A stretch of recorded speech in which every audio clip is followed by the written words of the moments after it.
Guns book of world records جو ہے اس میں پاکستان کی جو عدالتوں سے جاری ہونے والے اسٹے آرڈرز ہیں، میرا خیال ہے اس میں ان کو کئی طرح کی ریکگنیشن مل سکتی ہے، تمغے مل سکتے ہیں، بین الاقوامی ریکارڈ بن سکتا ہے۔ یہ آپ کے سامنے یہ چیزیں جب میں پیش کروں گا، اس وقت جو سر دست میرے سامنے ہے وہ تو دو اسٹے آرڈرز ہیں۔ ایک تو تقریباً 15-20 سال چلا، اور وہ ہمیں کرنل سیف قریشی جو سابق پرائم منسٹر انسپیکشن ٹیم کے چیئرمین ہیں، انہوں نے بتایا کہ باقاعدہ انہوں نے وہ چیز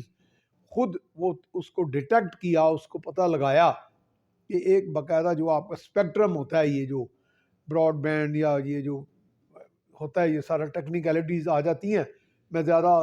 نہ اتنی ثقیل بات سمجھتا ہوں، نہ کہہ سکتا ہوں،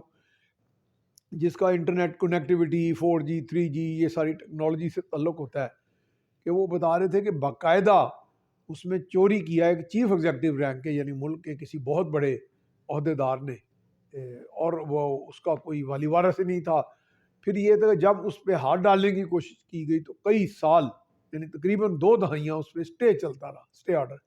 اب یہ اسٹے آرڈر کی جو اس وقت ہمیں بھنک پڑی ہے، دوبارہ یاد آ گیا، وہ تو ایک تو اسٹے آرڈر شہباز شریف کا بھی تھا جس کے اوپر وہ چلتے رہے بہت عرصہ، اور اس وقت غالباً ہاں وہ پہلی مرتبہ جب وزیر اعلیٰ تھے تو وہ بھی اسٹے آرڈر کی بنیاد پر چلے، اور جو اس سے بھی اعلیٰ اس سے ایک بہتر اسٹے، بہتر کا لفظ جو ہے نا وہ ویسے ڈراگیٹری ہے، یعنی مراد ہے کہ تنزیہ ہے، یعنی اس سے بڑا اسٹے آرڈر جو ہے، وہ پہلے والے جو 20 سالہ اسٹے آرڈر سے ذرا کم درجے کا، وہ تھا کہ 5 سال کا اسٹے آرڈر یا 4 سال کا اسٹے آرڈر کہہ لیں، جو قاسم سوری کو ایک اعلیٰ ترین ہماری اعلیٰ عدالتوں میں سے ملا تھا، اعلیٰ عدالت سے ملا تھا، اور جس کے بل بوتے پر وہ 4 ساڑھے 4 سال یا جتنا بھی عرصہ ہو رہے پاکستان کی قومی اسمبلی کے ڈپٹی اسپیکر رہے، اور اس میں بھی کیا کہ انہوں نے گل کھلائے، اور خاص طور پہ آخری دن ایک مارکۃ الآراء ایک فیصلہ دے دیا، اس کا بھی گنس بک آف ریکارڈ میں آنا چاہیے۔ وہ صحیح تھا غلط تھا میں اس بات پہ نہیں کہہ رہا، فیصلہ بہرحال تاریخی تھا۔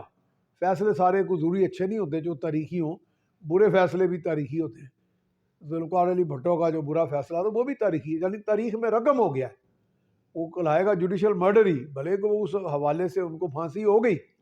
عملاً تو ہو گیا، لیکن اس کو کہا تو پھر بھی عدالتی قتل جائے گا۔ اسی طرح یہ جو 2-3 اسٹے آرڈرز میں نے بتائے ہیں، یہ بھی ایک بہت بڑی، میں سمجھتا ہوں کہ ایک انسانیت سوز قسم کے اسٹے آرڈر تھے۔ تو انسانیت سوز اسٹے آرڈر سے ہماری عدالتی وکالتی تاریخ کیوں بھری پڑی ہے، اٹی پڑی ہے؟ یہ دنیا میں اس کی کہیں نظیر نہیں ملتی، اور کچھ ایسے ہی لگتا ہے کہ یہاں پہ مکمل منمانی، من کی موج اور رابطہ کاری اور دیگر کئی قسم کے کوئی ڈیلز جو ہوتی ہیں،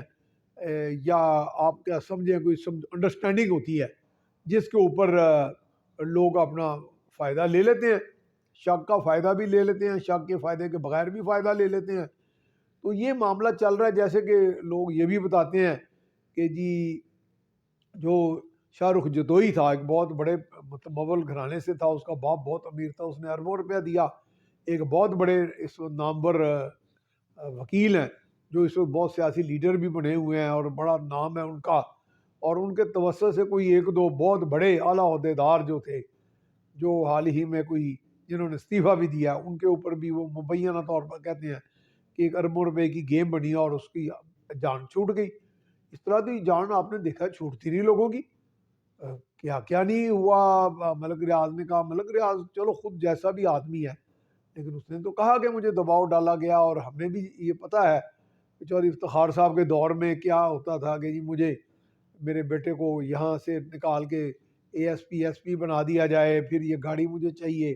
بلٹ پروف فلاں فلاں فلاں، اور یہ جو جج صاحبان میرے آگے بیٹھے ان کو پیچھے بٹھاؤ جہاز میں، پتہ نہیں کیا کس قسم کا، اور جہاں جہاں سے میں گزروں ہر علاقے کا ایس پی جو ہے میرا استقبال کرے اور مجھے سی آف کرے پھر آگے تک۔ یہ چیزیں انصاف کے جو بنیادی تقاضے ہیں، انصاف کی جو بنیادی اساس ہے، اس سے متصادم ہے۔ لہٰذا یہ بات تقریباً اس کو تقریباً ہمیں اس میں نتیجہ حاصل کرنے میں کوئی آر نہیں، یہ نہیں کوئی کہہ سکتے کہ ہمارے ہاں جو انصاف کا سسٹم ہے اس میں بہت بڑی جھول ہے، یا پھر کہ ہم نے اپنی پسند ناپسند کی بنیاد پر اس میں کئی چیزیں بیچ میں شامل کر لی ہیں اور اس کو نام دے دیا کہ رول آف لا.